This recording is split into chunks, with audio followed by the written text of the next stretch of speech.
Hey gang, welcome back to the channel. Today we will be doing the wrap up of The Artist Way for week 4. We will start with reading the like little objective. The title of this chapter was Recovering a Sense of Integrity. And I just kind of went over my notes right now, and I'm finding that doing these wrap-ups is good for me because even though it's just like a week or a week and a half behind, sometimes by the time I make a note, I don't remember what the objective was. And seeing that some things came through or happened or were synchronistic or whatever the case, and it was kind of the objective of the week, is like, okay, Miss Julia Cameron. So week 4, it says this week may find you grappling with changing self-definition. This week may find you grappling with changing self-definition. I feel like there should be an extra word in there, is why I keep messing that up. The essays, tasks, and exercises are designed to catapult you into productive introspection and integration of a new self-awareness. There is no A in there, but I added it because my mind needs it there. Okay. This may both be very difficult and extremely exciting for you. Warning, do not skip the tool of reading deprivation. So we're going to talk about this reading deprivation, and then let me go back to the sentence of this may be both very difficult and extremely exciting. So I'm sure most everyone knows about the placebo effect. I find it very like nails on a chalkboard when someone speaks over you that something is going to be hard. Especially when it's in the facets of like the medical industry, or like a teacher, like someone that is supposed to have guardianship or power over you, or more knowledge over you, I guess I would say. Someone you would respect and look up to speak something like that over you, especially if you are unconscious or a child, because you just receive it like, oh, this is supposed to be hard. So anyways, I don't think I would write it that way as a now Janet. But anyways, and we'll come back to the don't skip the tool of reading deprivation. So first we will go over my artist date. So I loved this artist date. I would say this artist date was my second favorite to my first week artist date. And the first week artist date is when I went on my solo lunch. So for this artist date, I went to Lotus Pond Yoga Studio in somewhere Tampa. And I did a guided meditation. So I was under the assumption, for some reason, it was, I don't know, like a self-script the instructor made up or whatever, which it was a yoga nidra, which could also be self-scripted. Yoga nidra just kind of is a template. And I'm actually not very fond of yoga nidras. They work well on other people, but usually I'm just kind of like annoyed by them. Annoyed is the bad word. What would be a better word? So I am very much I'm a Scorpio. I am a military child. My father who raised me was special ops. My father who made me was a drill sergeant. My maiden name is Scorpio. My maiden name is Savage. So take all those things and then you will get why I'm going to say this. Yoga Nidra, my brain is always like, do the thing. Like, I feel like it's too around the way to come back to I'm just like, bro, do the thing. Skip all the middle. Like I told one of my friends, I don't do beat around the bush, and I don't do well, let's talk about it and walk around the bush. I'm like, let's just cut the bush down and go straight. Like, I don't have why are we beating around? I don't, just do the thing. Even my husband says that now. He like my wife says, just do the thing. So that is usually my mindset on Yoga Nidra. Even though I have a Yoga Nidra posted on this channel if you would like, because like I said, they usually do well for other people. So I met him, sweet guy. He also had a trip to Ireland. He should be on his way back now, so bless him. He manifested that free, basically, just because people love him. So that's great. Bring me some of that energy. And I met him, very sweet guy. And he started, you know, told everybody how to set up, started Yoga Nidra. I bought like socks and an extra blanket and my own yoga mat towel. Like, I'm not new to this. I'm true to this. I've done many meditations. I've been to many yoga studios. I know how stuff is run and done and blah, blah, blah. So I knew what I was going to need for Janet to be comfortable. So we get set up and, yeah, he says it's a yoga nidra, da, da, da, da. And then I have to tell my brain, like, you picked here, you're here for a reason. This dude has great energy. You apparently need the yoga nidra. Like, don't have a preconceived notion of the yoga nidra. Like, sometimes I have to talk to myself like this. So anyways, so I'm like, all right, chill, Janet. We're going to get this. It's going to be great. It was spectacular. I went off to, I don't even know how many dimensions, but when I was halfway back to the point where I could like hear him again and I wasn't like trans-surfing the stars, he did this thing at the end that vaguely reminded me of a rose petal meditation that I do for people, which I will be posting soon. But he did the flower thing a whole different way. So if you're familiar with Joe Dispenza, he does a blessing of the energy centers. It was kind of like a blessing of the energy centers, but also a also a grounding at the same time. So he had you energetically place like these little flowers on like the fingertips and the toe tips and the palms and the soles of the feet, and then each one of the energy centers. And when he went into that, I somehow like zoop off in this place, and I can see almost like a Disney princess, which is wild for me because I'm not a Disney girl. Like, I'm a Pixar chick. Like,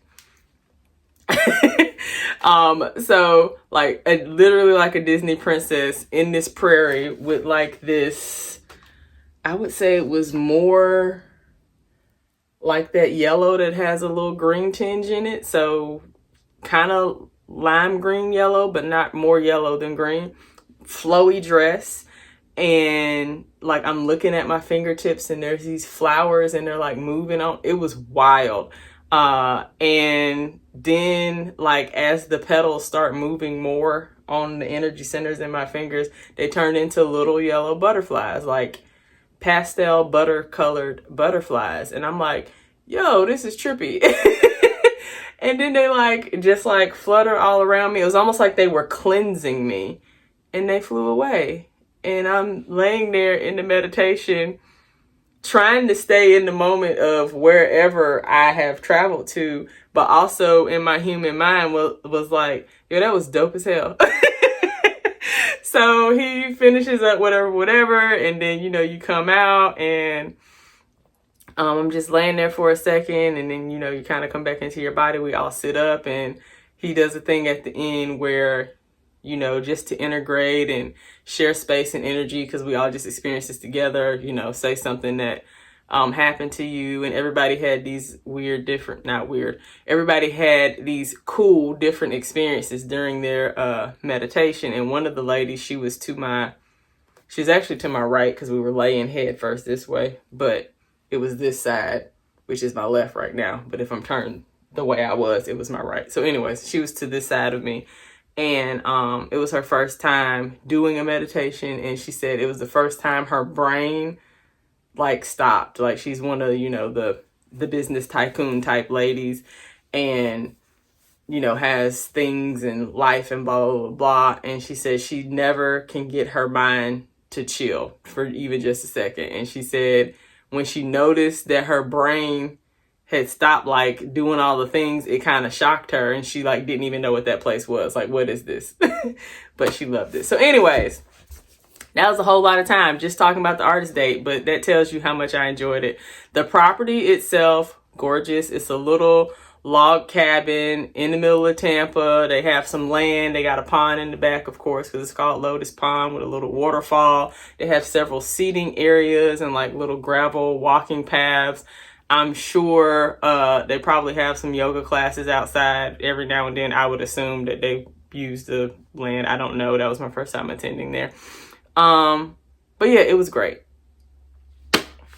So that was my artist date. Next, let's talk about the reading deprivation. So this book was written in the early 90s. So social media was not a thing then. This was back when people were still reading like Page Six in the newspapers and magazines, and reading tabloids, and the paparazzi was still like printing those magazines. They're still like at news at the checkout counter and stuff. But that was the thing. When you went to potty, you didn't take your phone and scroll Instagram. You took like a Reader's Digest or a magazine. Like, so the distraction back then was reading when you need to be focusing on something else. Well, we in 2025 and reading is the least of our problems. We need people to read more, especially physical books. So I decided to make the executive decision to do social media deprivation as opposed to reading deprivation. I am a person who really I'm not hung on, I have a TikTok account. I haven't been on there in like 3 years. I have an Instagram and a Facebook that I post to, but I literally post and leave. Or when I go, I'm going to see, do I have new messages? Do I have new comments? What do I need to respond to and attend to, and leave? For some reason, the energy of those apps bogs me down. It's too much. I don't know. So anyways, so I added to that for myself, YouTube and Pinterest, because that, if I'm honest with myself, is what I am actually on. So if I just did like the social medias the way most people mean it, I really wouldn't have been deprived of anything. And I was trying to actually get the most out of what the point of the deprivation was. So it went well. I started on like the bottom half of a Saturday, because I post every Saturday my week of workouts on Instagram and Facebook. So after I posted, I logged off basically of all social media. Sunday morning, I did have like a reflex. Like I sat on the couch, like, you do your normal things. We worked out, we went for our walk, we washed up, we had our brunch. You go hit the couch, and I grabbed my iPad and I grabbed it and went to, get in my little comfy spot. And I was like, oh, you can't do YouTube. Got it. So there was that experience. And then on Wednesday, after the meditation, a few hours after the meditation, I was still so floaty and zenned out. I was literally looking for a way to bring me back into my body more, just because I had to do human shit. So my brain was like, watch a YouTube video, like go on social media, because that is very like dense. But I couldn't, because I was deprived from it. And also that wasn't a good choice anyways, Janet. If you want to ground, you should really like go outside, put your feet in the grass, feet in the sand, feet on the pavement, eat grounding foods like root vegetables, stuff like that. I was just so scattered. I think I just wasn't thinking correctly. So that was how my reading deprivation went. And now we can get to all the things that happened and came through as I worked my way through week 4. So my first note is trust, belief, and expectations. And this came through because I noticed that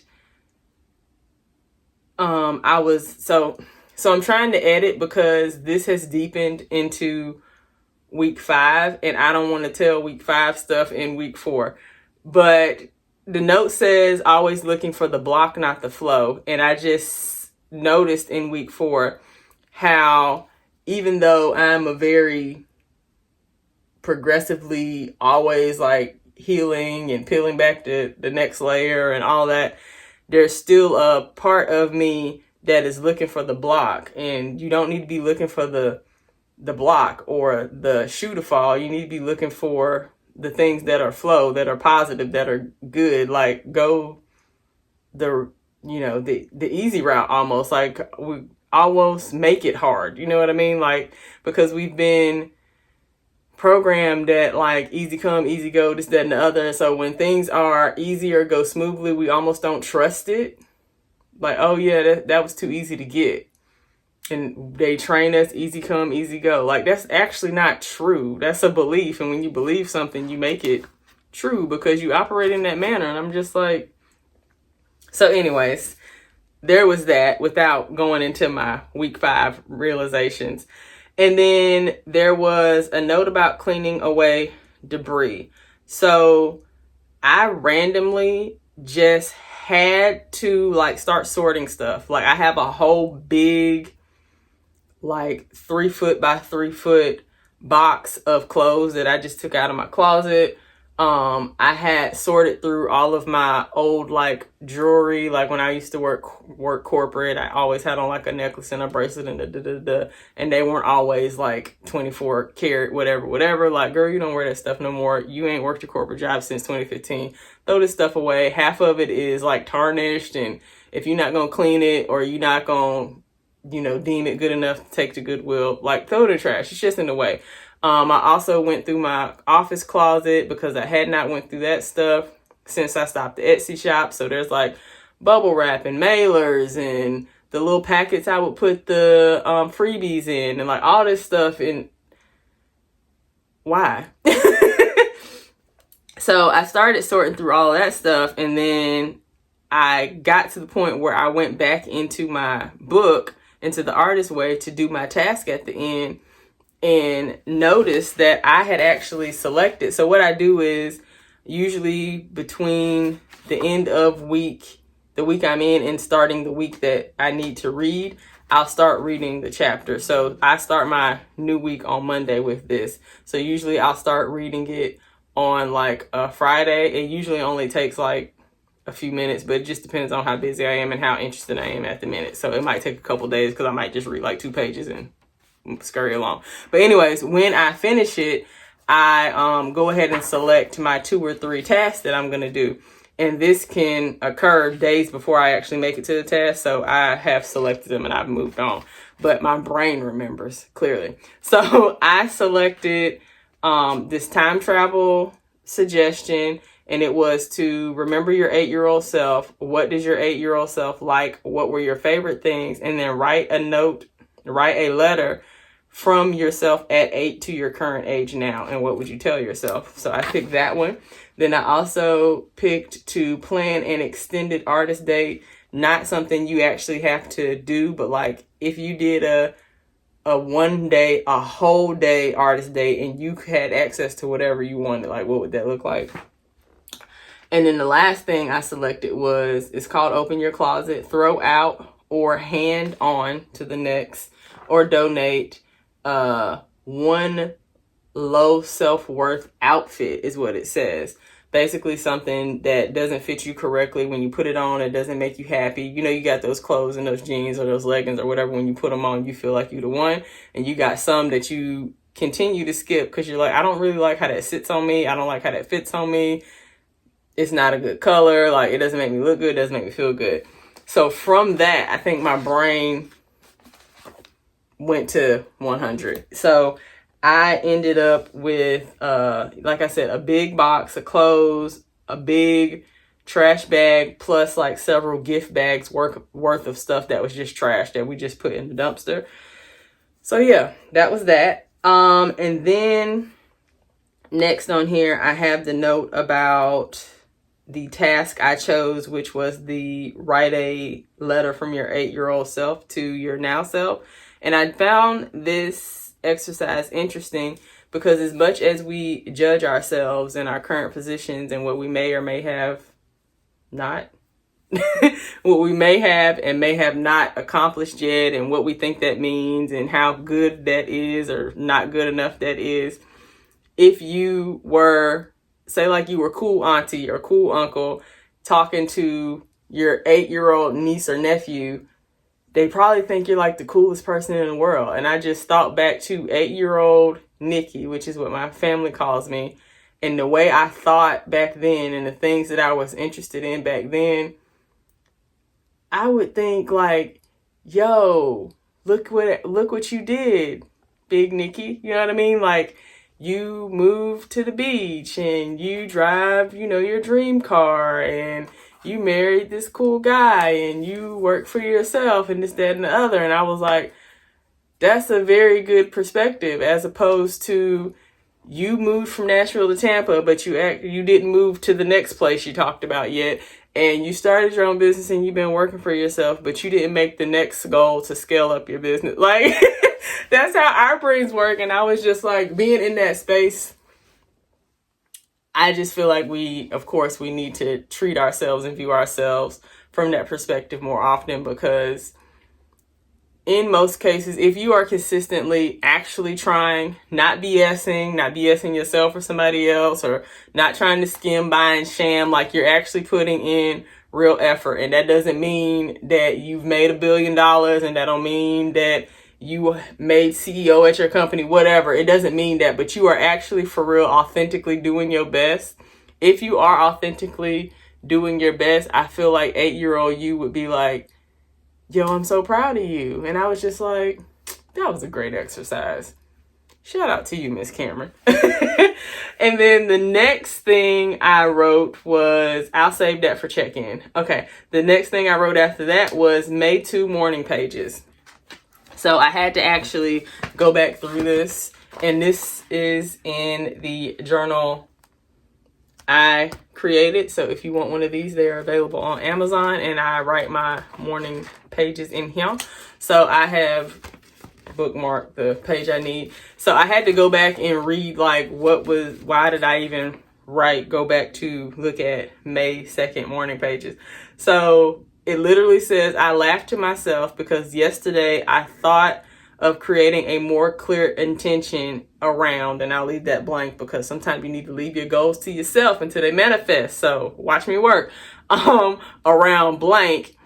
And I couldn't nail it down. And then all of a sudden I said to myself, oh, don't worry about it. I'll figure it out through my morning pages tomorrow. Who is that? Who is that girl? Because Janet don't like morning pages. So for me to say that, I was like, you know what, it's fine. I'll just, free write tomorrow morning and I'll figure it out. And I do actually have a whole typed page now of my clear intention about a lot of goals, kind of like how Napoleon Hill tells you to write down your clear intention, whatever situation. It's kind of set up like that. So I guess it's working. And the last thing from my notes before I go backwards to the check-in to get one of these other notes, I said, I realized I have spent a lot of time searching for myself, and the whole time I was just looking for myself. I am the answer. And then I put a note, asterisk, firewalk, the key, I am the key. Okay, so what this means is, I feel like a lot of things, even like I said, at the point I am with healing and yoga and Reiki and doing all the different therapies I've done and healing all the traumas, blah, blah, blah. You get to a point in some pockets, I don't think it's consistent, where you're searching for the next thing that's going to make you more healed or better or get you closer to your goal. And all of those things are outside of you. But really, the only thing that makes you better, even if I think back to the things I have healed with inside my body, it's once you make the decision here and here, it's done. Like, you are the answer, you are the key. And I can't even remember what I was doing. I need to take better notes, but I literally will like write a blurb like it's a line. And then I'll go onto the next thing. But I was doing something and I realized, like, you have been searching for decades for answers to all these questions, and you are the answer. Like, there's nothing to look for. And it was kind of profound, and I probably should have journaled about it. And I don't know if I was like en route to somewhere or why I didn't expound on it. But I do remember like that night when I was getting in bed, because I meditate before I get into bed, like the feeling I had of like, I'm the answer. Like, I got the sauce, you know what I mean? And then I made the note of the fire walk because in 2018, I did walk on glass and I also walked on fire. When I went to the fire walk, which I did with Lori, and she has a whole company if you want to walk on fire. She goes around places. Anyways, I'll put her information below. She does a part at the end before you get into the fire walk. So this is a whole like hours worth of workshop to get you into the mindset to where you can walk on this long ass path of coals and not melt your skin off your feet. You know what I mean? So there's a meditation and kind of like integration and elevation that you do before you actually walk on the fire. And there's a part where you get off the train and you go into somewhere. And when you open the door, it's you giving yourself a gift. And then like, what is in the, when you open the gift, what is it? And I remember when I opened mine, it was a key. Like, this key was so profound and like pronounced and real that I spent 2 days after the fire walk on Google and stuff trying to find like this antique key. I can still see it in my head, like this 3 like loops and then the key, like one of the old school like keys, like with just the 2 things at the end when you put it in the, anyways, I was like, I want it, and I wore a key today. Anyways, this is the little Africa key. But anyways, didn't realize that either. Anyways, I was gonna say this is week 4. I haven't worn this in like 3 years, and I restrung this, but that was part of my artist date for week 5. So more on that later. Anyways, so in that meditation, I gave myself a key, and I told myself like, I am the key, because I asked myself in the meditation, like, what is this for? What does this mean? And it said, it's you are the key. I said to myself, and I was like, oh, okay. And I like took it and turned around, and I can't remember all the other things she does to bring us back out before we walk on the fire. But yeah. Wild, right? So that is that. So now we just need to go through, I think I kind of accidentally went through my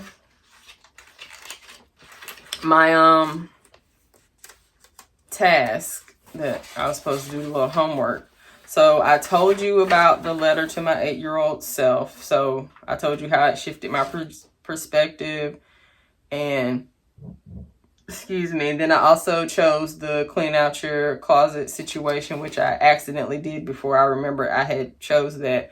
And then the other thing was plan an extended artist day. I did not write it down. I did it as a part of a meditation, and I kind of like lived through what that day would be. And it was very Janet, with like a wellness spa and shopping spree and fresh pressed juice and yoga and singing bowls and Reiki and all the things. For the check-in, how many days this week did you do your morning pages? Every day. Did you do your artist date? I did. It was fantastic. Thank you, Ryan. Did you experience synchronicity? That's why I was supposed to hold this open. So in my, and I forgot to even add this. So in my frenzy, it wasn't a frenzy, but in my frenzy, just because it sounds good, to clean everything out, I also went through all of my notebooks. So I'm a person who loves a journal, loves a notebook, loves a tablet, a paper tablet, not a tablet. And I have them probably since the past like 15 years, maybe, especially my work ones or my journals. So I was going through all of my work ones and, or business ones rather. And in one of them, I found a list of stuff I had written, and the top 3 things I actually have occurred. And I wrote and I sent it to my husband. I took a picture of it and sent it to my husband. He called me and he said, so April 29th, on April 29th. And I was like, huh? And I looked at the top of it, and it was dated, that list was dated April 29th of 2014. And I sent him the photo on April 29th of 2025. What? So I just randomly decided that I need to go through all these notebooks on the 29th of April And then I find it on the 29th of April and I send it to him on the 29th of April. Like, yeah, that's synchronicity right there. Which, again, if you're not familiar with the beginning of me restarting my Artist Way journey, I restarted this book on April 3rd of 2025, but I started the first time on April 4th of 2020. Sorry, we don't say it like that, of 2019. So it was almost to the day again. So really weird. So yes, there was a synchronicity in that week. And lastly, were there any issues this week that I would consider significant to my recovery? And I don't think so. So yeah, this is a long update, namely because I spent a whole lot of time talking about my artist date, but that just shows you that I really did enjoy it. I did. So I don't think there's much to edit out of this, but if not, yeah, it's gonna be like a 30-minute video. So enjoy. So yeah, again, if you are interested in getting your own vining plant journal, I will put the link below. I'll also add Lori's information below if you want to look into attending any fire walks that she does. I think that's it. I'll see you next week for week 5, which I am currently about to end. And yeah, it's been interesting. So I'll see you then. Bye.